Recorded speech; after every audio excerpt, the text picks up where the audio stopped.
Assalamualaikum warahmatullahi wabarakatuh. Perkenalkan, nama saya Tessa Icananda dari kelas MN23N. Di sini saya akan menganalisis Developing New Vision. Analisis Developing New Vision.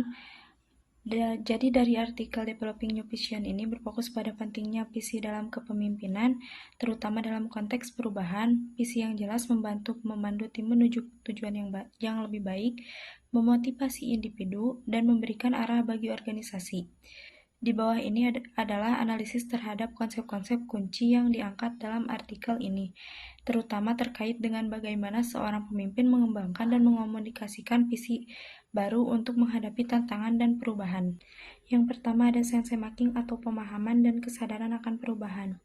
Pemimpin yang baik harus memiliki pemahaman yang jelas tentang kebutuhan perubahan. Mereka harus mampu mengidentifikasi masalah atau peluang yang memerlukan perubahan, dan memahami konteks atau situasi di mana perubahan tersebut harus diterapkan.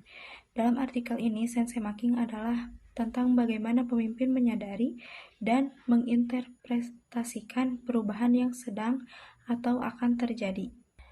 Poin kuncinya yang pertama ada pemimpin harus peka terhadap sinyal-sinyal yang mengindikasikan perlunya perubahan, dan yang kedua ada pemimpin harus berempati dengan orang lain dan terbuka untuk mendengarkan berbagai perspektif baik dari tim, pelanggan maupun pihak lain yang terlibat. Dan yang kedua ada exhibition visioning atau membentuk visi untuk masa depan.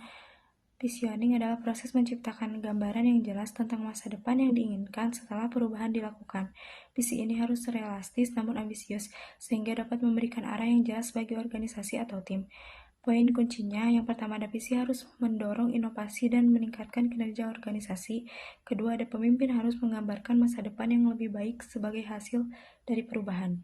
Dan yang ketiga ada sense giving atau mengkomunikasikan visi. Sense giving adalah tentang bagaimana pemimpin menyampaikan dan mengarahkan orang lain untuk memahami visi mereka dan mengadopsi perubahan tersebut. Ini termasuk mengartikulasikan tujuan, manfaat, dan langkah-langkah yang harus diambil. Poin kunci yang pertama, komunikasi yang jelas dan terstruktur sangat penting. Dan yang kedua ada pemimpin harus menggunakan berbagai saluran komunikasi untuk mencapai audiens yang lebih luas dan memastikan pemahaman bersama. Dan yang keempat ada aligning atau menyelaraskan semua pihak. Dalam artikel ini, aligning melibatkan pencocokan antara tujuan individu dan tujuan organisasi. Poin kuncinya yang pertama ada pemimpin harus memastikan bahwa setiap anggota tim atau organisasi memiliki pemahaman yang jelas tentang arah perubahan dan peran mereka. Dan yang kedua ada kolaborasi antar tim dan pemangku kepentingan sangat penting dalam tahap ini. Dan yang kelima ada enabling atau memberdayakan untuk perubahan. Enabling melibatkan pemberian sumber daya yang diperlukan, pengembangan keterampilan, serta dukungan teknis dan emosional kepada tim untuk mendukung implementasi visi yang baru. Poin kunci yang pertama, pemimpin perlu menyediakan pelatihan, sumber daya, dan dukungan lainnya untuk memfasilitasi perubahan. Dan yang kedua ada pemimpin harus siap mengatasi hambatan yang bersifat teknis maupun emosional. Dan yang keenam ada supporting atau mendukung proses perubahan. Dukungan ini dapat berupa perhatian emosional, feedback positif, atau dukungan logistik dalam menghadapi tantangan yang muncul selama perubahan.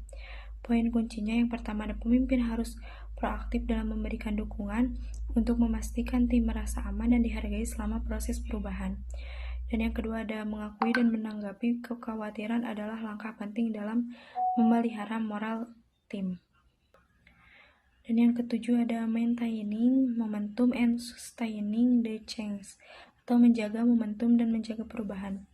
Ini termasuk evaluasi berkelanjutan, memberikan penghargaan kepada tim yang berhasil, dan menjaga semangat untuk perubahan yang berkelanjutan. Poin kunci yang pertama, pemimpin harus memiliki komitmen yang berkelanjutan terhadap perubahan. Dan yang kedua ada pemimpin harus memastikan bahwa perubahan menjadi bagian dari budaya organisasi dan tidak hanya sementara. Kesimpulan. Jadi artikel Developing New Vision ini menyoroti pentingnya memimpin dalam merumuskan dan mengomunikasikan visi yang jelas, serta membimbing tim melalui melalui setiap tahap perubahan, pemimpin yang sukses akan mampu menyeimbangkan antara menciptakan visi yang kuat dan mengatasi tantangan praktis yang muncul selama proses perubahan. Dengan mendalami setiap langkah dari sense making hingga maintaining momentum, pemimpin dapat memastikan bahwa visi mereka tidak hanya diterima tetapi juga dilaksanakan dengan sukses oleh seluruh organisasi. Sekian dari saya, terima kasih. Wassalamualaikum warahmatullahi wabarakatuh.